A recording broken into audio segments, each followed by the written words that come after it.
Hello Year 11s! This video hopefully doesn't go for too long. I'm just going to be looking at how to compare two texts. So going back to the basics of the sheet we went through with the apples and oranges, I talked about how these sentences aren't ideal because, these paragraphs, aren't ideal because you're looking at apple as one thing and then orange completely separately. This middle paragraph has some comparative language, but, once you color code, you realize that's the only part. You're still actually talking about apples as one thing and oranges as a completely separate other thing. When I asked you all to write as this third paragraph is, I didn't realize until I was going over the drafts actually how difficult it is, and that it's not something that necessarily comes natural. It is absolutely logical to write just like these top two paragraphs have done, in getting out all your ideas about what you understand an apple to be, and then what your impression of the orange was. But actually getting to this bottom one takes some skills in your drafting process and going through and actually categorizing what you've written. So if I were looking through this middle paragraph here, I can see that it comments on apples growing on a tree and being circular in shape, and just down here, oranges are circular in shape and grow on the tree. So there is complete repetition, which is an utter waste of words that could be better used on a comparison. They talk about the colour of the apple and then the colour of the orange.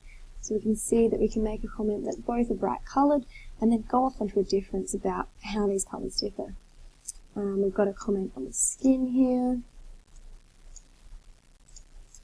and then sort of comment on the taste here about this one being sweet and this one being acidic. So then you can see how this comes down. The first sentence is just saying exactly what they both are. They both grow on trees and they're both circular in shape. And then the next sentence goes into a similarity that leads to a difference. So while they both have skin, as we can see, apples is thin and edible, while oranges is leathery and not particularly edible. So you can see it allows a whereas in the middle of the sentence rather than that comparative language starting a new sentence, which is the more sophisticated way to go about it. So then it talks about the idea that it's going to go into about their colour and taste. So the fruits are varied in colour and taste, apples are green or red, oranges are orange. And then it goes into their taste. And you can see how that actually allows not just one big chunk of green, one big chunk of orange, the two fruits being contrasted across the whole paragraph, which is really sophisticated. So I'm going to look at one of the paragraphs someone sent in for their comparison of the two themes in the short film 2 and 2. This one, maybe pause it now because I'm just going to go into my discussion of it if you're wanting to read over what's said. This one here focuses heavily on camera angles, so that's what I'm going to discuss. The first part of the paragraph is really interesting because it talks about camera angles focused on objects. The next bit down here talks about camera angles of people, but this one is notably on when the camera angle is focused on an object. So they use actually extreme close-ups focusing on objects rather than people. And then let's look at what that does. So they talk about the opening scene, about how that emphasises the symbolism of the blackboard, and then it gets rid of the identity of the students. Then they talk about the closing scene, about how that focuses on the book and hides the identity of the student. So we can see how if you're colour coding this, they talk about the opening scene as one thing and the closing thing as a separate thing, when actually there are similarities within there that we can draw and have this part of the paragraph more comparative and more looking at what is similar about these things, not just how they both do this. They both do some things and they differ in different ways as well. So initially, you can see that this actually puts the focus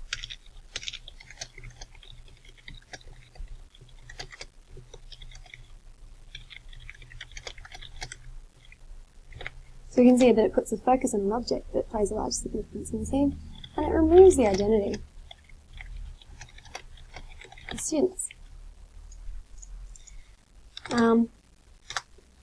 So it does those two things. we actually see that there's repetition of the identity being hidden and removing the student's identity. It doesn't need to be said. The words could be better used in analysis. So, something I prepared earlier is this little bit here where I've gone into the idea of the whole, that 2 and 2 featured close-ups to emphasize the symbolism of objects. So going on this first bit, that does put the emphasis on what's, commanding the scene, that is the object. So we see in the opening scene, our focus is directed towards the blackboard to foreshadow the power of thought.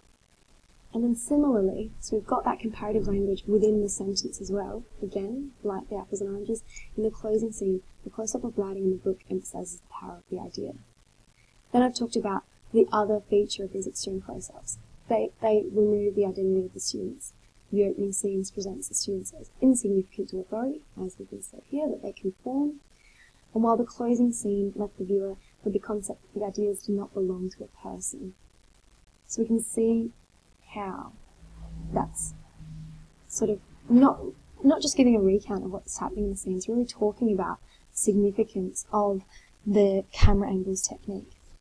I've colour-coded it with green being the theme of freedom of thought and orange being the theme of authority. So we can see that there's a real heavy focus on freedom of thought.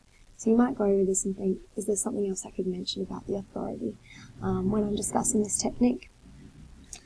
But still, you can see that there's a lot of blue in here. And, as I said, comparative language within a sentence, which is really sophisticated. Looking on this next section, as I said, actually the use of camera angles on people. So they actually talk about quite a few, which is really great. They talk about the low camera angle on a speaker and a teacher to emphasize their power. Then they've got an extreme close-up of the speaker, making that the ultimate authority. We've got a high camera angle on the students. We're looking down on them, indicating that they, are not the authority. And then actually a panning shot, again over the students, taking away their identity. And then further on, another camera shot. I'm not sure why they didn't identify what actual camera it is, but it's presenting the rebellious student as authority. So I'm assuming it's a close-up shot because it moves past the other students and moves to focus on them. So what we've got here, we've got camera angles. I'd say they're all used to really emphasize who's in power. We've got low and close-up to really emphasize the authority figures. And then we've got high and panning to emphasize submissive. Okay. And then we've also got a close-up to present the courageous student. So I didn't group the close-up of the student up here with the authority figures because I didn't think it was on that same level of presenting the student as authority. So he's not quite an authority among his peers, but he is a strong person in the scene.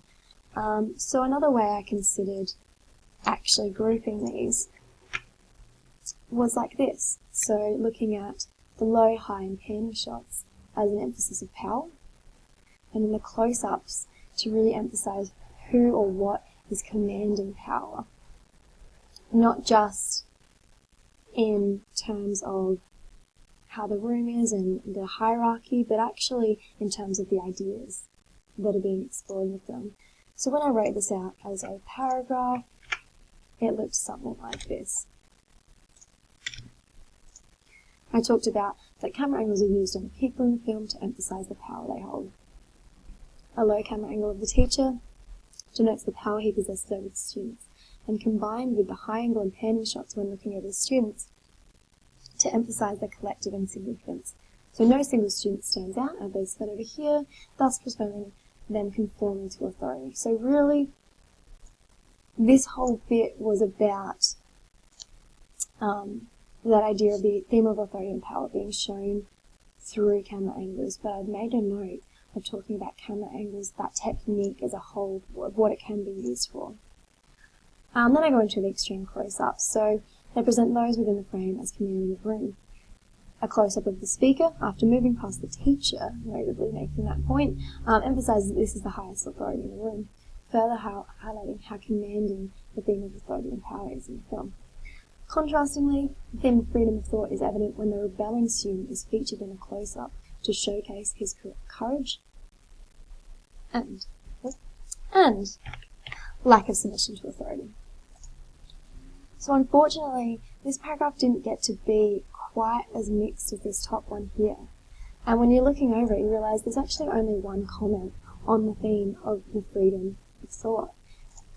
So this is another reason why this technique of drafting, categorizing and then color coding is really good for making sure that you're presenting a good sound argument, because you can look through and say, actually, I need to talk more about the theme of the theme of freedom of thought, because I've talked a lot about how authority is presented, but, where's the empowerment of the student with his ideas?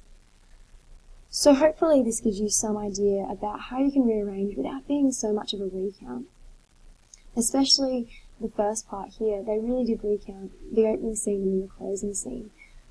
Really look through what are some similarities I can draw, and then you can see that in my rewritten paragraphs, I'm not sure if it's more or less words, but there is a larger emphasis on actually the power of the technique, not just how was it presented, what did it do? So, no students stood out, really emphasizing their collective insignificance. And what is the camera angle doing to emphasize what exactly is being seen? Hopefully this helped a bit more understanding about how you can write comparative essays in a more sophisticated way. If you haven't done yet, I want you rewriting your initial 2 and 2 comparative paragraph, seeing if you can have a go at comparing in this way with drawing similarities and then differences from that. So don't hesitate to email me if you have any issues whatsoever, and good luck with it all.